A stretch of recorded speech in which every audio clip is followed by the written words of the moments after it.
Hello everyone, I am back. My name is Lolly and I wanted to share with you these little mini journals I had picked up. I believe they were from Joann's or Michael's, where they have kind of like a dollar type spot. They were in a pack and I just started decorating the covers and using, like, this is from my recycle bin, this cardboard, and everything else I just gleaned out of my Topology stashes that they have sent me and that I have bought myself. And I will give you a link down below to the video in which I share my first Topology haul that they sent me, that I have purchased from them since then. I love, you could see the layers and just the beautiful stuff here. Just amazing. There's some vellum, there's fabric. I added button and I added the Nouveau rose gold sequins, and I think the rest of it is from them, even the fabric here.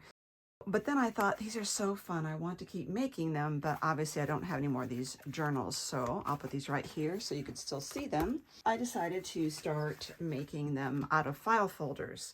So you can see the tab on this one is at the top of the front, and this one, the tab is on the side. I have not decorated this one yet. So again, this is all like the Topology stuff, except the buttons and the sequins. I just love it all. Fabulous stuff to play with. So I'm also going to give you, under this video, make sure you click to expand the information under this video so you can see all the links. And realize that I give you a supply list under every video. So you don't have to say, where did you get that? Where did you get that? It's all in the supply list. I will give you a link to my video showing how to do the pamphlet stitch. So that is how to make this. So what I did for these, I am going by 7 by 5 inches. So 5 inches this way, 7 this way. So it depends on where you want your tab, and I like them both ways. I like it at the top and I like it at the side. Now this one was a scrap.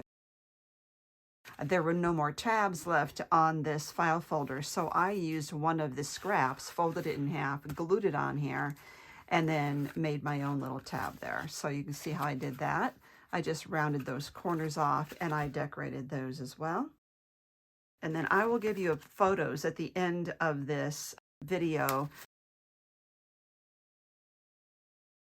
You're going to start by cutting your file folder. When you have a file folder, now this one I noticed has a reinforced edge right here. I'll just leave it that way. So you have to figure out whether you want the tab on the top, like this one, or on the side. So when I take this and I'm going to cut this and use that tab portion, you can see that if I want the tab at the side of my piece, then I need to cut it 7 inches long this way. So you want your 7 inches this way and your 5 this way. If you want the tab at the top of your project, like this, then you can see you need to go 5 in, 7 this way. But when you're measuring, always measure from the lowest point of the file folder. Don't measure from here. So you're measuring from here, you're measuring 5 in and 7 across. Or if you're doing it lengthwise, you're still measuring from here, 7 by 5. Now I can get 2 tabs out of this on my project. So I'll show you what I mean, and I will move this aside for now. This is my favorite paper trimmer. I will give you my really old video on the use of the paper trimmer. So let's say that I want to go 7 in. I'm going to measure from this part, the low part. So let's put that against the 7 right there. And I have found that I like this ribbed part really well right there. Okay, now I need 5-inch segments. Let's see how I want this. If I do 5 this way, I'm going to get just a portion of a tab. If I want more of the tab, like for instance this much, I could just cut it that way and then trim it back down to 5 inches. I have this little strip that I can make other tabs with. Okay, so let's do a 5. Then I love this. I love the manila file folders, but I also really enjoy these as well. Now, I want to round these corners, and I'm going to use the Crocodile because this is really thick, and this will help me to get in there. I'm using the 1/4. Oh, this is going to be really cute. So when you put this in your scoreboard, let's use this little mini one right here from Dress My Craft. Because this is 7 inches wide, I want to score it 3.5 in.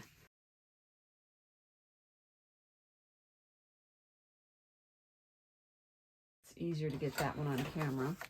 Now I do like to go ahead and burnish that.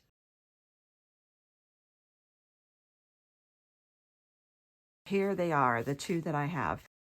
And then next thing you need is your papers. And so I have already pre-cut. So I like using these, which are printable graph papers. And so they are also 5 by 7, but you know, when you fold them in half, and then you also put them inside here, they end up sticking out a little bit. So you've got a couple options. One is to go ahead and do your pamphlet stitch and then take a craft blade and ruler and slice off the edge. Make sure you're using a good safety ruler like my Lolly one here with a safety edge so your fingers are protected. Or you could just do that now. So for instance, take that, make sure they're really lined up well. You want to push down hard with your non-dominant hand up against that protective area. And then with your dominant hand, just cut lightly. Don't use excessive force or you still might hurt yourself. So I'm just cutting, I'm doing several light cuts instead of one really hard one. Now when I put this in there and fold it over, you're not going to see those pages. You can go ahead and round the corners on your paper as well. Now I already have, as I showed you, one of these pre-designed, pre-cut out. So let's use that one. And the other thing I did was I just gathered some of the materials from my Tipperology that I want to use. Oh, and I've been using 6 or 7 of these and then folding them over. So these are all from Tipperology, except this is something, I don't know where I got that. It might be Tim Holtz. And this is one of the Tim Holtz 3D embossing folders. And I just cut out the A, B, C, D, E, F. And I used decal scissors or a decal trimmer to cut that off. And I just distressed it a little bit. Now I have this fabric and I like the fact that it's got the gold in it. So I thought I might be able to accent that with a little bit of this maybe. I don't know whether to put this at the bottom or this. I really like that fabric. And I want to get this trimmed a little bit. So let's look right about here. I made enough of these that I know about how much of this fabric to remove. And then I just save this. Now we're going to be using a lot of Fabri-Tac since we're using fabric and unusual materials here.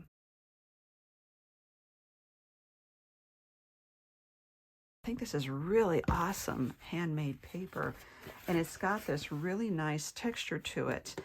So I'm wondering, and I, just so you know, I don't use fabric scissors for paper. However, I have good fabric scissor pinking shears. These Fiskars ones, although really good, are from a thrift store. They're my second pair. So I will use them for fabric style papers.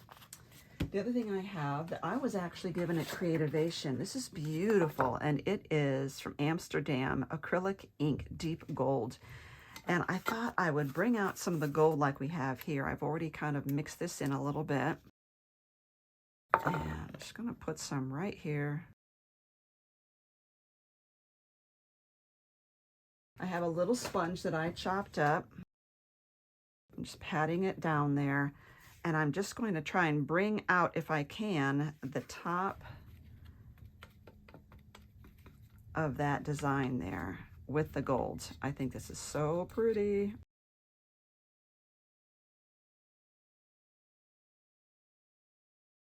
I decided to come in here and also kind of gold the edges up here. I realize my fingers are going to get really gold. Okay, set that aside. You probably want to rinse that off pretty soon. Now the other thing that I have is this, which is, they're like little dictionary, they're definitions. They come in stacks and pads, and you can get, now my fingers are gold and I'm just letting it get this gold. You know, I'm not worried about marking that up. I can even, whoops, get out a few little marks here and there. And if you don't have gold paint, you know what else you can do is this, which I love these, the Deco Color Premium marker. Those are wonderful. Now I'm just laying this out to see how I want this. I like putting something out here on the tab. Now this is so thick that in order to put this on top of that, I would have to lift this up, and I don't want to do that. Now, since I'm gluing this onto fabric, I'm going to go ahead and use Fabri-Tac for the whole thing, even though the right part of it is going to, the right part of it is going to go right there on cardstock, on that chip, on that file folder. Oh, this gold color is so pretty.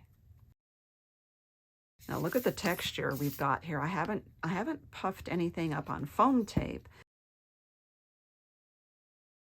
You know what? I'm okay with covering up part of that definition. Let's just go for it. Normally I would let all the paint dry, but I'm just going to go ahead and go for this. I'm going to get the gem tack out and look and see what kind of buttons I have that I like. Still have these sequins that I showed you. And I have these little tiny buttons. I just save buttons. You know, I collect buttons anyway. I love them. But I also,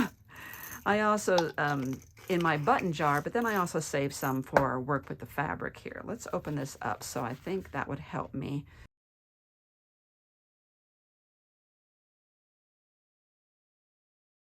Now I'm just going to add a few dots. It doesn't take much at all to add the sequins. And I'm going to use my jewel picker. I have tried many different gem picking tools, and this is by far my favorite. So I don't care if I have the sequins cup up or cup down. So this is the concave way, cup up. Well, that's the first. I was filming this and I got one of those emergency weather alerts on my phone while I was filming, so it stopped what I was doing. So you can do it cup up, which is concave. You can do cup down, which is convex. I don't really care. But I just want to be consistent. So these are all concave or cup up like that. Very pretty. So that's another one. If you just have your scraps all set out for you, just grab scraps and start layering. I think you're going to really enjoy working with this. These make great stocking stuffers. They are wonderful little notepads, and I think you're going to love making these. I'm also going to give you under this video a link to all of my file folder crafts. Some of these are pretty old videos, just warning you, the quality is not that great. But I think you will still learn from them. That's why I still leave those old videos up there. Okay, let's look at some of these close-up photos of these projects I just made.